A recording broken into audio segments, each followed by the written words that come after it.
और अब बारी है आपको आजमगढ़ की लालगंज विधानसभा सीट के पिछले यानी कि 2017 के नतीजे के बारे में जानकारी देने की। 2017 विधानसभा चुनाव में आजमगढ़ की लालगंज विधानसभा सीट पर करीब 53% मतदान हुआ और बसपा के आजाद अरिमर्दन ने इस सीट से चुनाव जीता। इन्होंने भाजपा के दरोगा प्रसाद सरोज को चुनाव में हराया था। अब आपको आजमगढ़ की लालगंज विधानसभा सीट के 3 नतीजों के बारे में जानकारी देते हैं, जिससे आपको इस विधानसभा सीट के सियासी मिजाज को समझने में आसानी होगी। 2007 में लालगंज सीट से बसपा के सुखदेव राजभर ने जीत दर्ज की थी। हालांकि कुछ वक्त पहले इनका निधन हो गया। वहीं 2012 में समीकरण बदले तो सपा से बेचई सरोज इस सीट पर विधायक बने। 2017 में यह सीट फिर बसपा के खाते में आई और आजाद अरिमर्दन इस सीट से विधायक बन गए। तो ये 3 विधानसभा चुनावों का चुनावी इतिहास हम आपको बता रहे हैं। आजमगढ़ की लालगंज सीट का ये चुनावी इतिहास है और इस चुनावी इतिहास को देखकर समझा जा सकता है कि किस तरीके से पहले बसपा, फिर सपा और उसके बाद बसपा, मतलब सीट रिपीट तो लगातार कोई नहीं कर पाया है।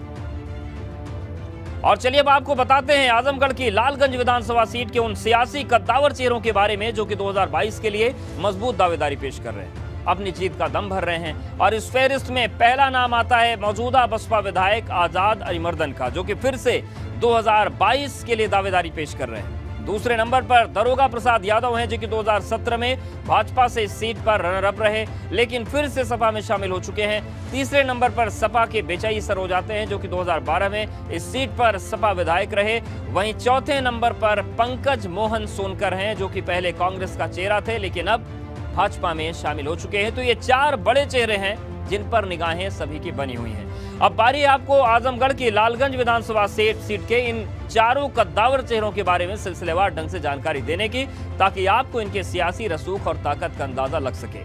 और इस फहरिस्त में पहला नंबर है मौजूदा विधायक आजाद अरिमर्दन का।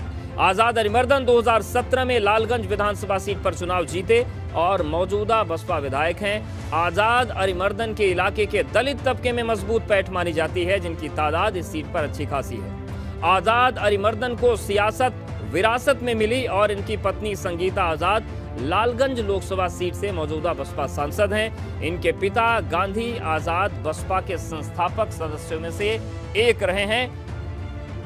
और अब बात करते हैं दूसरे बड़े कद्दावर चेहरे की। आजमगढ़ की लालगंज विधानसभा सीट के दूसरे कद्दावर सियासी चेहरे के बारे में बात करें तो वो भाजपा में शामिल हो चुके हैं, लेकिन फिर से समाजवादी पार्टी में वो लौटे। ये हैं दरोगा प्रसाद सरोज। दरोगा प्रसाद सरोज 2017 विधानसभा चुनाव में लालगंज सीट पर भाजपा से रनर अप रहे।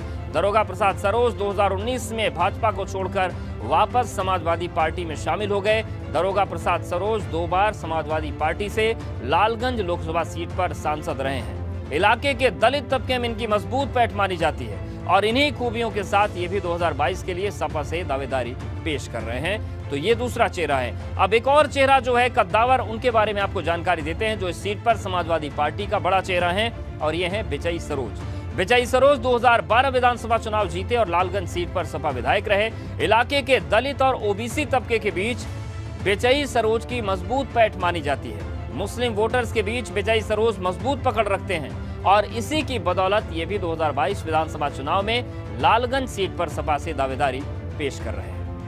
और अब आपको आजमगढ़ जिले की लालगंज विधानसभा सीट के चौथे कद्दावर सियासी चेहरे के बारे में जानकारी देते हैं, जो कि इलाके में पहले कांग्रेस का चेहरा थे लेकिन अब भाजपा में शामिल हो गए हैं, और ये हैं पंकज मोहन सोनकर। पंकज मोहन सोनकर 2019 में लालगंज लोकसभा सीट पर कांग्रेस से चुनाव लड़ चुके हैं, हालांकि इन्हें हार का सामना करना पड़ा। पंकज मोहन सोनकर कांग्रेस छोड़कर अब भाजपा में शामिल हो चुके हैं और भाजपा से टिकट मांग रहे हैं।